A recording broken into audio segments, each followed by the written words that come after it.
Solved how to fix Stellaris crash on Windows. 1. Run Stellaris/theme as an administrator. Like this. 2.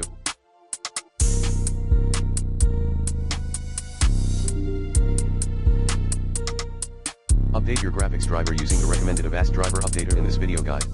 3. Verify the integrity of your game files in Steam. 4. Disable full screen optimizations. Like this. 5.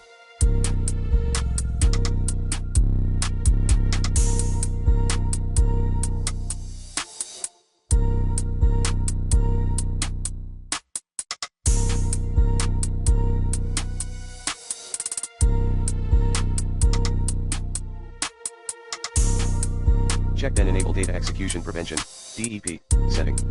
6.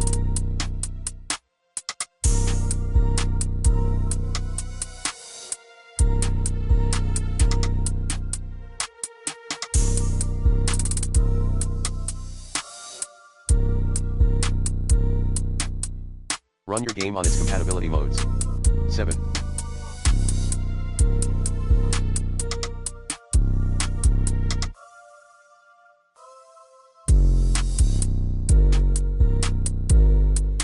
Check for Windows updates. 8. Perform a clean reboot. 9. Remove and reinstall Steam.